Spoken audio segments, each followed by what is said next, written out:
So we got a dog, and nothing remarkable about that. We rescue a lot of beasts. But this is one of those ones. It was a shelter lifer, and they told me, they pulled out all the emotional stops. They said, you got to take her, because if no one else does, it's the end of the line. She's been through some stuff, and going to take some extra TLC. And I do that thing I do in tough decisions. I was like, okay, that sounds like a terrible idea. Let's do it. And so I got home, and I was telling the kids, I was immediately, droning on my parental trombone about how she needed extra love and extra care, and we need to come up with a name right away. And they just cut me off and like, Dad, we got it. And they liked Harry Potter at the time, and so there's this character, Cho, and we're going to call her Cho. I was like, oh, simple, adorable, let's do it. And then they amended it to ChoCho. I was like, that's even cuter and catchier. Let's go. And so we, with unbridled zeal, used her name as you should to ingratiate a beast into your home.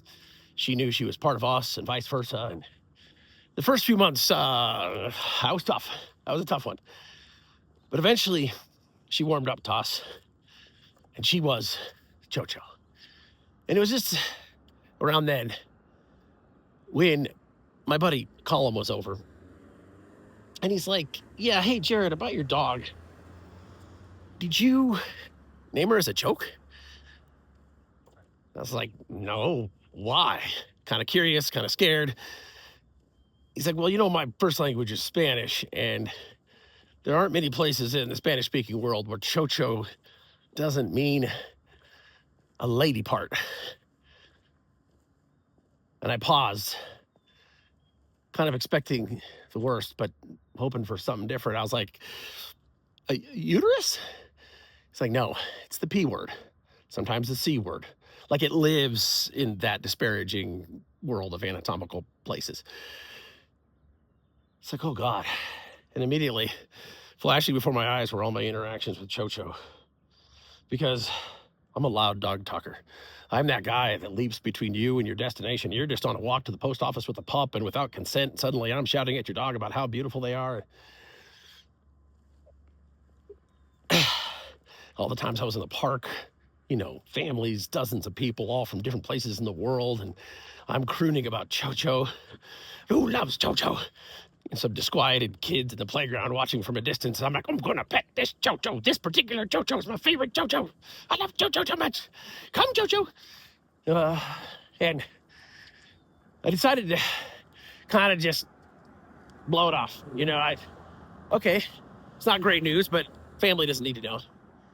Until the kids burst home from their respective schools and started shouting ChoCho. And then with that, all the adjectives that just a few hours before had been innocent, but were now completely suspect. Like a nickname I'd given her, the kids used, it was Stinky ChoCho. And then the other words, like fuzzy and wiggly, So I told my wife, it's like, yeah, this is the situation. And she's like, oh, geez. And she, like me, saw all the times that I was out with ChoCho. She's like, you don't go anywhere without ChoCho. And I'm like, I know. And she thought about the hardware store. She's like, you're at the hardware store. I'm like, yes, I'm the guy in the tool section praising ChoCho. Who doesn't love ChoCho? It sounded like a mix between Yoda and a back alley creep. I'm gonna clean this ChoCho. That was another thing she brought up, the baths in the backyard. And yes, me shouting about having the cleanest ChoCho. So we talked about it, like, what are we going to do? I mean, maybe just change her name. I mean, how many people in this neighborhood don't want us near their schools because I've been yelling about how I have the best ChoCho. But I'm happy to announce that I'm about to head home here, and when I do, I'll be greeted by a well-groomed and relatively easy to satisfy ChoCho.